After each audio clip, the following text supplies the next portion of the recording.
Recuerda que puedes escuchar este audio horas antes de su estreno y sin publicidad suscribiéndote en cesarvidal.tv.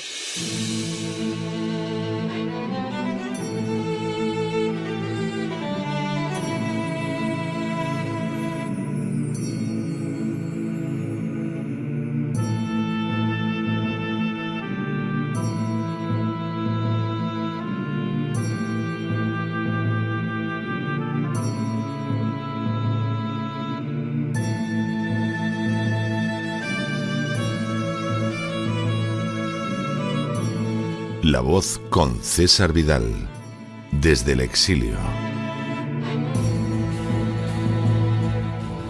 Muy buenos días, muy buenas tardes, muy buenas noches y muy bienvenidos a esta nueva singladura de La Voz.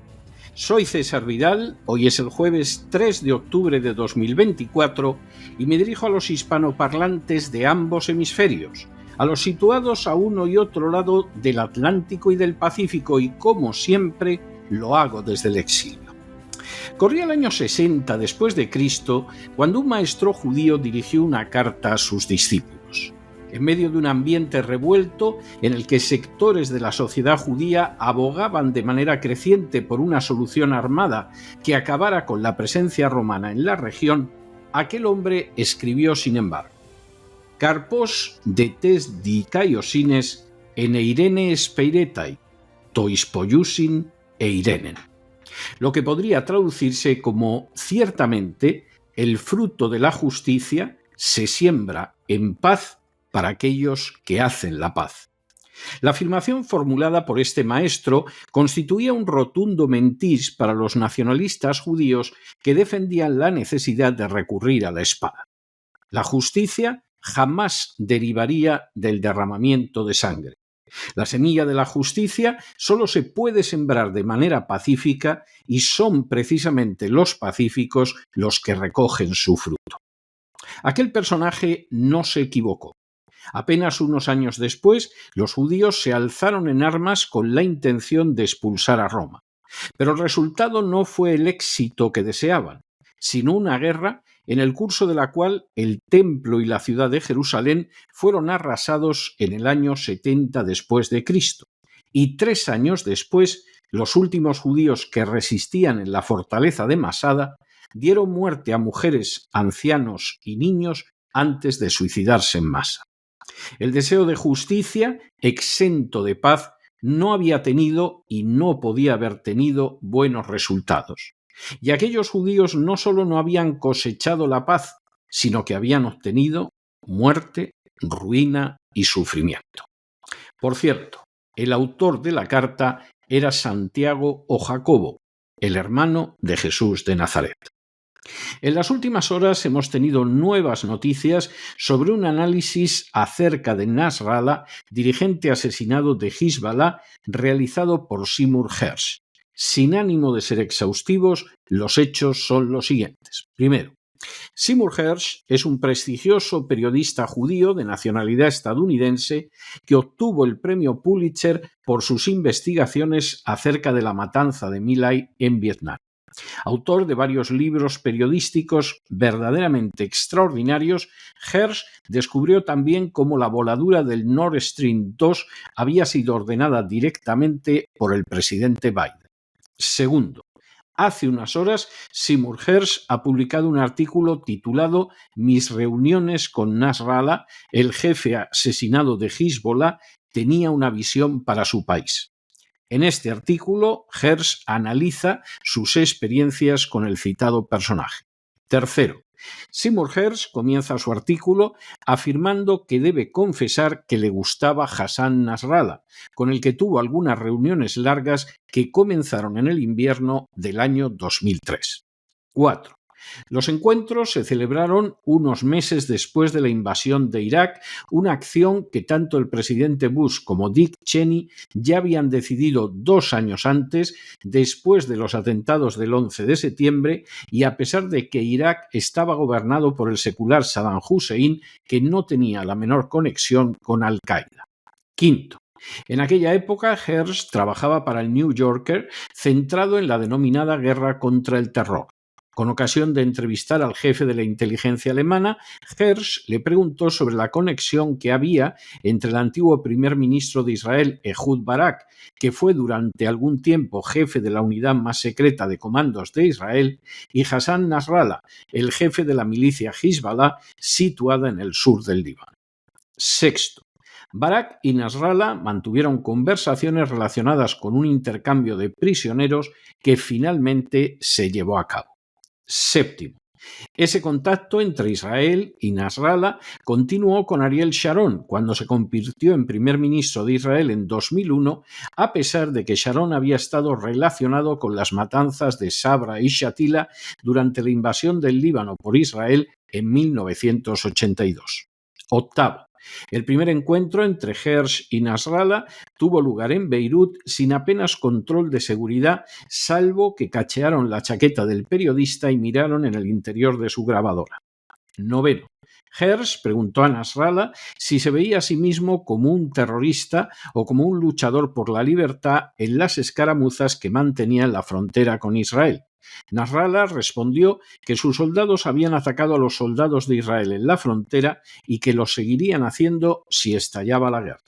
Décimo, Hersh se sintió sorprendido cuando Nasrallah le señaló que en caso de que se llegara a los plenos derechos y a un acuerdo de paz significativo entre israelíes y palestinos que vivían bajo la ocupación, él lo respetaría. Undécimo, mientras compartían té y pastelitos, Nasrallah predijo que en Irak se produciría una rápida victoria americana que se vería seguida por años de amargo combate en cuanto que el desmovilizado ejército iraquí se uniera con la oposición tribal y política. Hersh reconoce ahora que Nasrallah tuvo mucha razón en su análisis. Duodécimo, Hersh volvió a reunirse con Nasrallah unas semanas antes del 30 de enero de 2005, cuando se celebraron las elecciones parlamentarias en Irak. Se trató de las primeras elecciones generales desde que Estados Unidos derrocó a Saddam Hussein y la Casa Blanca estaba haciendo todo lo posible para asegurarse de que los candidatos suníes favorecidos por esa Casa Blanca ganaran la mayoría. 13º. A esas alturas, Hersh sabía por un amigo de la comunidad de inteligencia de Estados Unidos que las papeletas electorales se estaban imprimiendo en Estados Unidos y eran enviadas a Irak y no precisamente en blanco. 14º. En ese encuentro, Nasrallah se mostró divertido ante la estupidez de Washington al enviar a diplomáticos y funcionarios a Irak que sabían poco del país y que ni siquiera conocían el árabe. 15º. Nasrallah le dijo a Hersh literalmente: los americanos no saben cómo provocar un fraude electoral aquí. 16º. Igualmente, Nasrallah le dijo a Hersh que las elecciones las ganarían los chiíes con un 48,1% de los votos. Efectivamente, a pesar de los esfuerzos de Washington para falsear el resultado electoral, las elecciones las ganó el candidato chií Ibrahim al-Jafari con el 48,19% de los votos. 17º. Las elecciones fueron objeto de un boicot de los suníes que habían captado el mensaje de que las elecciones estarían amañadas. El día de las elecciones se produjeron 44 muertes en el Irak ocupado por Estados Unidos y sus aliados. 18º. El último encuentro de Hersh con Nasrallah tuvo lugar en diciembre de 2006, unos pocos meses después de que Hezbollah lograra detener a Israel en lo que Hersh califica como una guerra brutal. 19º. En aquella ocasión, el primer ministro de Israel fracasó, lo que abrió el camino para que el primer ministro actual anuncie que va a asestar a Hezbollah un golpe que le provocará el caos. De hecho, en aquel entonces, Israel cosechó su segunda derrota militar frente a Hezbollah. 20º. Esta vez, Hersh fue sometido a medidas rigurosas de seguridad, incluida la de cambiar de auto en su camino hacia la cita con Nasrallah. 21º. Hersh comprendió que la victoria de Hezbollah sobre el ejército de Israel había convertido a Nasrallah en un héroe tanto para chiíes como para suníes. Nasrallah impidió que Hersh fuera cacheado en esta ocasión y le preguntó inmediatamente qué es lo que estaba pasando. 22º. Nasrallah le explicó que la guerra de verano había comenzado cuando él había ordenado el secuestro de 2 soldados israelíes en la frontera para intercambiarlos. Nasrallah reconoció que había sido un error porque nunca habían tenido el deseo de arrastrar a la región hacia la guerra. 23. Nasrallah culpó a Bush de intentar diseñar un nuevo mapa para la región, dividiendo Oriente Medio, donde muchas religiones habían vivido mezcladas y en paz durante mucho tiempo, en estados segregados suníes y chiíes. 24. Apenas unos meses después, Hersh escribió una pieza larga que sumaba a los datos de la entrevista de Nasrallah testimonios recogidos en el Congreso y entrevistas en Washington y Oriente Medio. En ella señalaba las pésimas consecuencias de una administración Bush que en Líbano había cooperado con Arabia Saudí, que es suní, en operaciones contra Hezbollah, que es chií. 25. Hersh señalaba también en esa pieza cómo Estados Unidos había llevado a cabo operaciones clandestinas contra Irán y Siria. Una consecuencia de esas operaciones era que se había fortalecido a grupos suníes que simpatizaban con Al-Qaeda y eran hostiles a Occidente. 26. La secretaria de Estado, Condoleezza Rice, que contribuyó mucho a la nueva política exterior americana, testificó delante del Comité de Relaciones Exteriores del Senado que existía un nuevo alineamiento estratégico en Oriente Medio que separaría a reformistas de extremistas, colocando a los suníes, incluida Arabia Saudí, en el bando de los moderados y a Irán, Hezbollah, Siria y Hamás en el de los extremistas. 27. Se puede discutir esa estrategia, pero lo cierto es que llevó a Arabia Saudí y a Israel al borde de un pacto cuando se firmaron los acuerdos de Abraham. 28. A 17 años de distancia, Seymour Hersh considera que Netanyahu ha destruido la frágil oportunidad que había de conseguir un realineamiento político en Oriente Medio y además lo ha hecho en unos momentos en que el presidente de Irán es un moderado que mira hacia el futuro, pero que por desgracia podría ser el próximo asesinado por orden de Netanyahu. 29. Nasrallah, según comenta Hersh, había nacido en el Líbano y más de una vez le comentó sus intenciones de reconducir a Hezbollah más hacia la vida política, económica y social del país. Ahora resulta imposible saber si lo hubiera conseguido. Y 30, Hersh concluye su artículo afirmando que el camino que ahora está por delante, con el poderoso Israel atacando por tierra y por aire, es oscuro y mortal. El prestigioso periodista Seymour Hersh, en unos momentos en que los medios internacionales aplauden o censuran el asesinato de Nasrallah por Israel, ha sabido recoger en su artículo un retrato del dirigente de Hezbollah que merece la pena considerar. Lejos de ser un bárbaro fanático que pretendía dominar el mundo, como afirman ciertas caricaturas, Nasrallah era un libanés que amaba a su país y que tenía una capacidad de análisis político más que sobresaliente. A decir verdad, acertó plenamente a la hora de describir lo que pasaría en Irak, donde la intervención de Estados Unidos no solo tuvo causas más que discutibles, sino cuya ocupación se desarrolló sobre la base de una torpeza, por no decir estupidez, ciertamente difícil de superar. Por supuesto, el plan para rediseñar el mapa de Oriente Medio ha fracasado de manera estrepitosa. Nasrallah fue también un caudillo militar de no escasa competencia. De hecho, contó en su haber con 2 victorias nada menos sobre un ejército de Israel que invadió el Líbano y que por 2 veces tuvo que retirarse derrotado y sin conseguir anexionarse el territorio libanés al sur del río Litani. Finalmente, Nasrallah era un hombre práctico que había sabido negociar con Barak y Sharon y que desde hacía décadas anunciaba su intención de respetar una paz justa entre israelíes y palestinos. Israel podía motejarlo como terrorista, una acusación de valor relativo si se tiene en cuenta que ha habido primeros ministros de Israel que fueron terroristas como Isaac Shamir o Menachem Begin.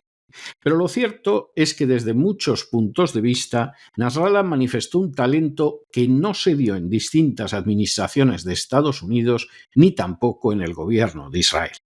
Su asesinato ha significado sin duda un duro golpe para Hezbollah, pero es difícil que vaya a significar también su final. Por el contrario, es más que previsible que Hezbollah se enfrentará con la invasión israelí del Líbano y que por tercera vez obligará a las tropas israelíes a retirarse. Todo ello, por supuesto, a pesar de que Israel está destruyendo en el Líbano especialmente estructuras civiles, causando la muerte de ciudadanos inocentes, provocando una huida de centenares de miles de refugiados libaneses y corriendo el riesgo absolutamente disparatado de precipitar al mundo en una guerra mundial.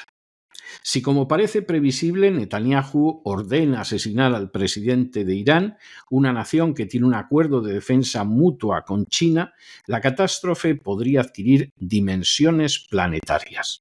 Sería, desde luego, algo que no importaría a una agenda globalista ansiosa de reducir la población mundial, ni a un dirigente como Netanyahu, corrupto y sin el menor escrúpulo moral, que hará cualquier cosa con tal de no comparecer ante los tribunales de su propio país, que retuvo 7 horas al ejército de Israel cuando tuvo lugar el ataque de Hamás y podía haber sido neutralizado sin apenas víctimas, y que no ha dudado un solo instante en perpetrar espantosos y sistemáticos crímenes de guerra.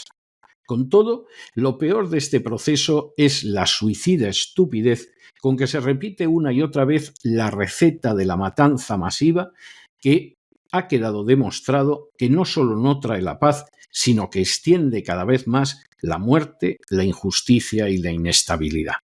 No puede ser de otra manera, porque como escribió más que acertadamente Santiago, el hermano de Jesús, la paz solo puede venir de la justicia y solo puede beneficiar a los que buscan sinceramente la paz. Pero no se dejen llevar por el desánimo o la frustración, y es que a pesar de que los poderosos muchas veces parecen gigantes, es solo porque se les contempla de rodillas, y ya va siendo hora de ponerse en pie. Mientras tanto, en el tiempo que han necesitado ustedes para escuchar este editorial, la deuda pública española ha aumentado en más de 7 millones de euros, y una parte de ese gasto está relacionado con las tropas españolas en el Líbano. Tropas que no deberían seguir en el Líbano ni un minuto más y que deberían ser evacuadas antes de que sufran una desgracia a manos del ejército de Israel. Muy buenos días, muy buenas tardes, muy buenas noches. Les ha hablado César Vidal desde el exilio. Que Dios los bendiga.